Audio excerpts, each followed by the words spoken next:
Hallelujah, hallelujah, hallelujah. धन्यवाद यीशु, धन्यवाद यीशु।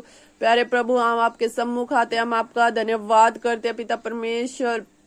प्रभु के प्यारे, आइए हम सुबह के समय प्रभु के वचन से देखेंगे। जब हम उत्पत्ति 45 का अध्याय का 17 और 18 वचन पढ़ते हैं तो हम वहाँ फिरौन राजा के विषय में पढ़ते हैं। फिरौन ने यूसुफ से कहा कि अपने भाइयों को बोल कि वो कनान देश से अपने पशुओं को लेकर यहाँ आ जाए और मिस्र में जो उत्तम से उत्तम है मैं उसे उन्हें दूंगा। और ये बात फिरौन ने इसलिए नहीं कही कि यूसुफ के भाइयों को वो जानता था। ये यूसुफ के भाई जो हैं वो फिरौन की दृष्टि में बहुत ही ज्यादा मूल्यवान थे कि वो फिरौन उनसे बहुत ज्यादा इम्प्रेस था। ऐसा नहीं है प्रभु के प्यारो।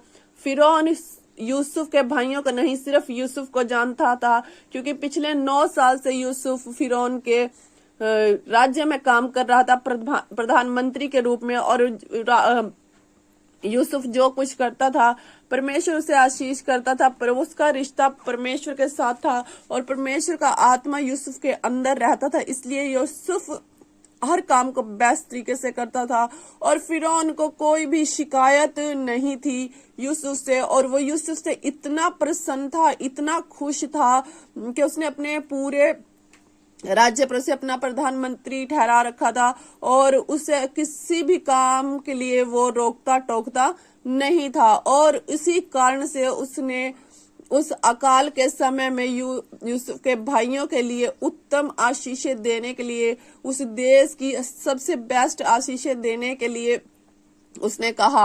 आज प्रभु के प्यारे में आपको बताना चाहती हूँ, आप अपने परिवार के लोगों के जीवन में बदलाव देखना चाहते हैं, आप अपनी परिवार में आशीषें देखना चाहते हैं, आप अपने परिवार में छुटकारा देखना चाहते हैं, तो प्रभु के प्यारे जैसे यूसुफ फिरौन के अधीन रहकर बेस्ट काम करता था, उसके काम में कोई कमी नहीं होती थी, ऐसे आपको परमेश्वर का काम करना है। जैसा परमेश्वर को पसंद है सेम वैसा करना पड़ेगा। 1 इंच भी आप कम या ज्यादा नहीं कर सकते। अपनी बुद्धि को 1 सेकंड के लिए भी आप इस्तेमाल नहीं कर सकते हैं। आपको यहोवा की बुद्धि से चलना पड़ेगा, यहोवा की मर्जी के अनुसार काम करना पड़ेगा। और जब आपका रिश्ता यहोवा के साथ ऐसा होगा जैसा यूसुफ और फिरौन का था, तो यहोवा परमेश्वर आपके कारण, आपको जानने के कारण, आपकी आज्ञाकारिता वफादारी को देखकर फिरौन की तरह कहेगा कि अब मैं इसके परिवार के लोगों को उत्तम से उत्तम दूंगा। वो आपको उत्तम देने वाला परमेश्वर, वो आपको दुख नहीं देता, तकलीफ नहीं देता। अगर हमारे जीवन में कोई दुख तकलीफ या परेशानी है तो उसका कारण हम खुद हैं। हमारा स्वभाव है, हमारे स्वभाव में जो चीजें खुदा को पसंद नहीं है उसके कारण हमारे जीवन में प्रॉब्लम होती है।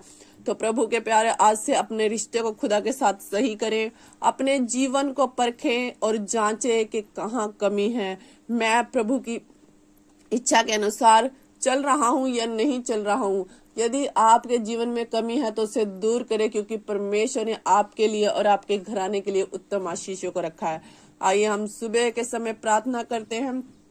धन्यवाद स्वर के परमेश्वर, प्यारे खुदा सुंदर वचन के लिए मैं आपका धन्यवाद करती हूँ पिता परमेश्वर। जितने लोग इस वचन को सुने उनके जीवन में पिता परमेश्वर आशीष उतरे, उनका जीवन बदले पिता परमेश्वर।